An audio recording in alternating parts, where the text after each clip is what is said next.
दोस्तों नमस्कार, मेरा नाम संजय मग्गू है और मौजूद है देश रोजाना के डिजिटल मीडिया मंच पर।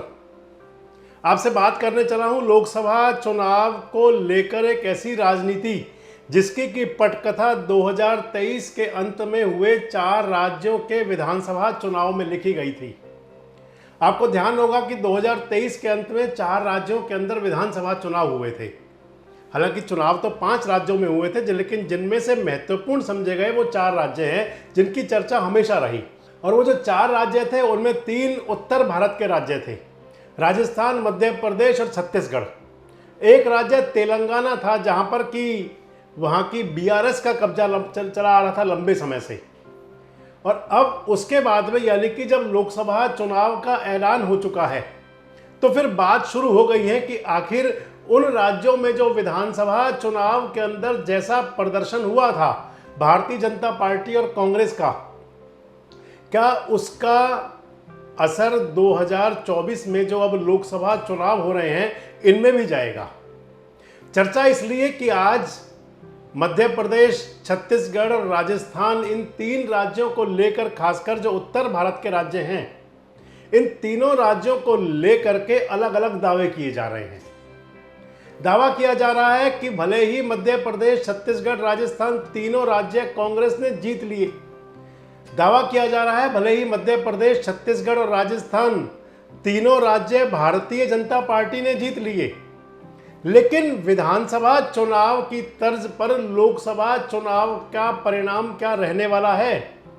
सारी बातों का आपसे जिक्र इसलिए कर रहा हूं कि कांग्रेस के नेता हमेशा कहा करते हैं, आप ध्यान कीजिए कि जो पिछला चुनाव हुआ था राजस्थान के अंदर 2019 के लोकसभा चुनाव से ठीक पहले, उस चुनाव में मध्य प्रदेश, छत्तीसगढ़ और राजस्थान, इन तीनों राज्यों में सरकार कांग्रेस की बनी थी।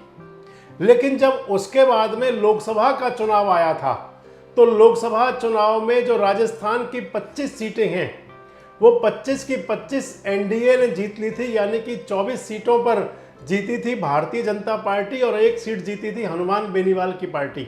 गठबंधन में चुनाव था।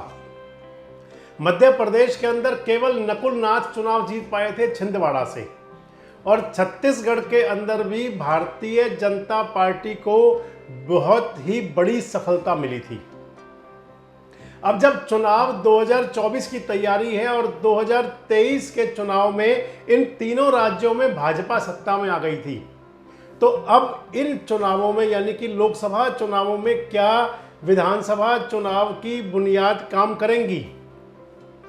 आपसे मैं इस वीडियो में जिक्र करूंगा खासकर मध्य प्रदेश और छत्तीसगढ़ को लेकर के कि मध्य प्रदेश और छत्तीसगढ़ में क्या हो सकता है। छत्तीसगढ़ के अंदर लोकसभा की कुल 11 सीटें हैं। 2018 के विधानसभा चुनाव में छत्तीसगढ़ में कांग्रेस की सरकार बनी थी, लेकिन जब लोकसभा का चुनाव आया तो लोकसभा चुनाव में 11 में से मात्र 2 सीटें कांग्रेस को मिली, 9 पर कमल खिल गया। और 2019 के लोकसभा चुनाव में मध्य प्रदेश, जहां की 29 सीटें हैं लोकसभा की, मध्य प्रदेश के चुनाव में भी हालांकि सरकार तो 2018 में जब विधानसभा के हुए तो पहले सरकार तो कांग्रेस की बनी, कमलनाथ वहां के मुख्यमंत्री बने कांग्रेस के, लेकिन जब लोकसभा का चुनाव हुआ 2019 में तो उस चुनाव के अंदर भी कांग्रेस को मात्र 29 में से 1 ही सीट मिली, और वो सीट थी कि नकुल नाथ चुनाव जीत गए छिंदवाड़ा से। हालांकि बाद में वहां सरकार बदल गई, ऑपरेशन लोटस चला, कमलनाथ की सरकार गिर गई, कांग्रेस का कमल मुरझा गया और भारतीय जनता पार्टी की सरकार बन गई। और अब जब 2023 के अंदर विधानसभा चुनाव हो गए तो मध्य प्रदेश में बम्पर मेजॉरिटी मिली भारतीय जनता पार्टी को, छत्तीसगढ़ के अंदर बम्पर मेजॉरिटी मिली भारतीय जनता पार्टी को। लेकिन एक जो बदलाव हुआ वो बदलाव ये हुआ कि मध्य प्रदेश की कमान मामा शिवराज चौहान से लेकर के और अब मोहन यादव के हाथ में आ गई। मोहन यादव मुख्यमंत्री बन गए मध्य प्रदेश के। और इसी प्रकार से अगर छत्तीसगढ़ को देखें तो छत्तीसगढ़ में रमन सिंह देखते रह गए और छत्तीसगढ़ के मुख्यमंत्री बन गए शाह साहब।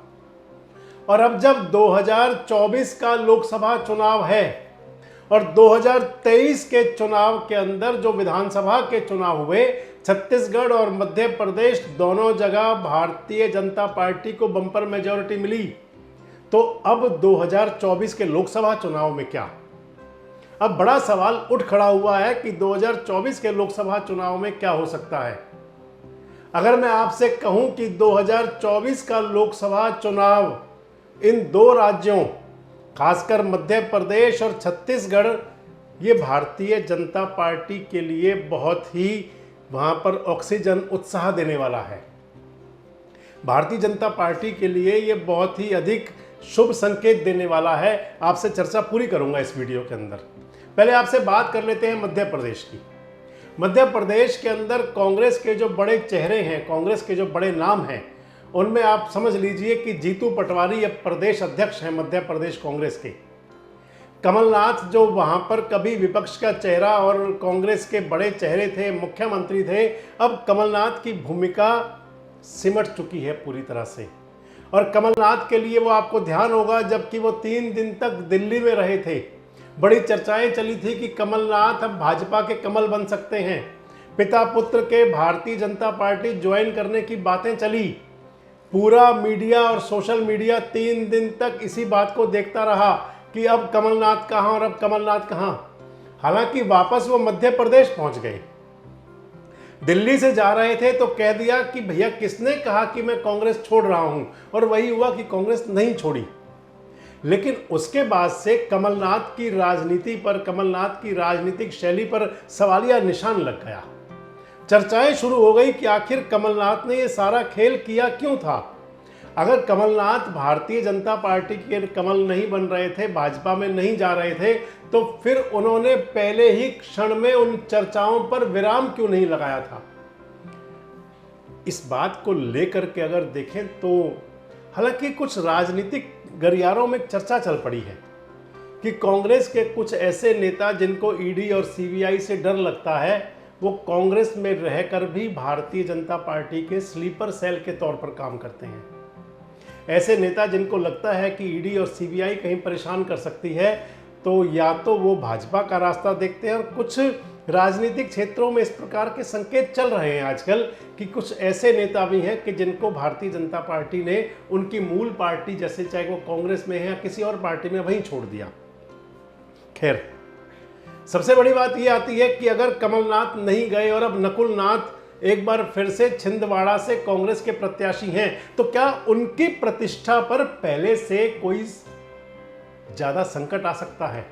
पिछला लोकसभा चुनाव जो नकुल नाथ जीत गए थे, छिंदवाड़ा जो कर्म भूमि है, और आप याद कर लीजिए कि शिवराज चौहान भले ही वो मुख्यमंत्री नहीं बन पाए, इस समय लोकसभा के कैंडिडेट भी हैं। शिवराज कहते हैं कि भाजपा मेरी माँ है, मेरी जननी है, जो ड्यूटी देंगे निभाऊंगा। शिवराज सिंह चौहान उस समय जब मुख्यमंत्री नहीं बने थे, जब तक भारतीय जनता पार्टी के मुख्यमंत्री के नाम का ऐलान नहीं हुआ था, तो उन्होंने छिंदवाड़ा की दौड़ शुरू कर दी थी। क्या वो वाली जो दौड़ थी वो भारतीय जनता पार्टी के काम आ सकती है? क्या छिंदवाड़ा की सीट भी कांग्रेस के हाथ से जा सकती है? एक और बड़ा नाम जो वहां चुनाव लड़ रहा है कांग्रेस से, वो है दिग्विजय सिंह, दिग्गी राजा, मध्य प्रदेश के पूर्व मुख्यमंत्री। हालांकि उनको आप स्लीपर सेल में या ऐसी किसी गिनती में लेने वाली बात तो हम नहीं कर सकते, लेकिन ये जरूर है कि दिग्गी राजा के बोल कई बार भारतीय जनता पार्टी के पक्ष में चले जाते हैं। इस लिहाज से एक तरफ वो स्थिति कि जहां मध्य प्रदेश में बम्पर मेजॉरिटी, वोटों का डिफरेंस भी दोनों पार्टियों में 9% के आसपास का था विधानसभा चुनाव में, तो इस चुनाव में यानी कि 2024 के लोकसभा चुनाव में क्या मध्य प्रदेश के अंदर जो एक सीट जीत ली थी कांग्रेस ने नकुल नाथ के रूप में, वो सीट भी हाथ से जा सकती है? क्या क्लीन स्वीप कर सकती है? ये बहुत बड़ी चर्चाएं हैं। और आप मान करके चलिए कि मध्य प्रदेश की राजनीतिक फिजाएं तो कुछ ऐसा संकेत दे रही हैं कि जैसे मध्य प्रदेश पूरे देश के अंदर भारतीय जनता पार्टी के लिए एक ऐसा राज्य हो सकता है जो क्लीन स्वीप करे। और अगर अगली बात मैं आपसे करूं तो फिर छत्तीसगढ़ की बात कर लेते हैं। छत्तीसगढ़ के मुख्यमंत्री रहे 5 साल तक भूपेश बघेल, कांग्रेस के नेता। और भूपेश बघेल के नेतृत्व में जब चुनाव हो रहा था तो उस समय महादेव ऐप को लेकर के बड़ी चर्चाएं शुरू हुई। भूपेश बघेल पर कार्रवाई शुरू हुई, भूपेश बघेल पर एफआईआर भी दर्ज हुई और अब भूपेश बघेल वहां से लोकसभा का चुनाव लड़ रहे हैं छत्तीसगढ़ के अंदर। 2018 का वो दौर जब वहां पर बीजेपी को हरा करके कांग्रेस की सरकार बनी सूबे की। 2019 का वो दौर जब वहां लोकसभा का चुनाव आया, लेकिन 11 में से 2 सीटें मात्र जीत पाई कांग्रेस। और अब जब वहां सरकार भारतीय जनता पार्टी की है, तो ऐसे में क्या वहां पर कांग्रेस पिछला प्रदर्शन भी कहीं ना दोहरा पाए? क्या उन 2 सीटों को भी कांग्रेस खो तो नहीं देगी? वैसे आपको बता दूं कि छत्तीसगढ़ के अंदर जो आदिवासी एरिया है वो बहुत ज़्यादा है और कहीं चर्चाएं हैं कि आदिवासी इस समय नाराज़ भी है भारतीय जनता पार्टी से। लेकिन इसके बावजूद, क्योंकि आदिवासी समाज से ही देश की राष्ट्रपति दी भारतीय जनता पार्टी ने, अब आप कहेंगे कि अगर आदिवासी राष्ट्रपति दी तो फिर आदिवासियों के जो स्वयंभू गुरु हैं शिबू सोरेन साहब, उनके बेटे हेमंत सोरेन जेल में है, क्या वो वाली गर्मी आएगी छत्तीसगढ़ तक? और अगर वो गर्मी छत्तीसगढ़ तक आएगी तो क्या वो भारतीय जनता पार्टी को कोई झुलसन दे सकती है? कुछ एक आंदोलन भी चल रहा है छत्तीसगढ़ के अंदर आदिवासी समाज का, अपनी भूमि बचाने और पेड़ कटाई को रोकने के लिए। जो वहां पर उद्योगपतियों को जमीन दी गई थी उस मामले को लेकर के, उसका चुनाव पर क्या असर जाएगा? मतलब आप मानकर ये चलिए कि मध्य प्रदेश और छत्तीसगढ़ जिन राज्यों में भारतीय जनता पार्टी की सरकार बनी, मैंने आपको बता दिया कि मध्य प्रदेश में तो आप अचंबा ना कीजिए कि Bharatiya Janata party clean sweep कर ले और जो 1 सीट पिछली बार नकुल नाथ जीत गए थे, कहीं वो भी हाथ से जाती रहे। और जहां तक बात छत्तीसगढ़ की है, तो छत्तीसगढ़ के भी संकेत तो यही हैं कि छत्तीसगढ़ के अंदर भी भारतीय जनता पार्टी पिछली बार से भी ज़्यादा फायदे में रह सकती है। जो 11 सीटों में से 9 सीटें बीजेपी को मिली थी पिछले चुनाव में, 2 सीट कांग्रेस जीत गई थी।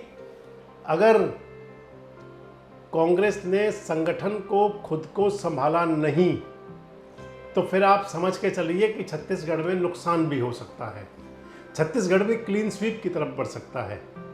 आपको क्या लगता है, जो हमारे मध्य प्रदेश और छत्तीसगढ़ के दर्शक हैं हमारे साथ जुड़े हुए हैं, आपको क्या लगता है कि क्या इन दोनों राज्यों में Bharatiya Janata party clean sweep कर सकती है? अगर ऐसा होता है तो आपको क्या लगता है कि कांग्रेस की संगठनात्मक कमी है और या फिर भारतीय जनता पार्टी की तरफ लोगों का झुकाव? और आपको क्या लगता है कि पीएम मोदी जो 400 पार का नारा दे रहे हैं, कहीं वो नारा सच भी हो सकता है या वो जुमला साबित होगा? कमेंट्स बॉक्स में अपनी प्रतिक्रिया जरूर दें और इस प्रकार के वीडियोस अपडेट्स के लिए हमारे साथ जुड़े रहें, देखते रहें देश रोजाना। हमारे साथ जुड़े रहने के लिए देखते रहिए देश रोजाना का यूट्यूब चैनल सब्सक्राइब कीजिए। साथ ही देश रोजाना की खबरें सबसे पहले देखने के लिए प्रेस कीजिए बेल आइकन।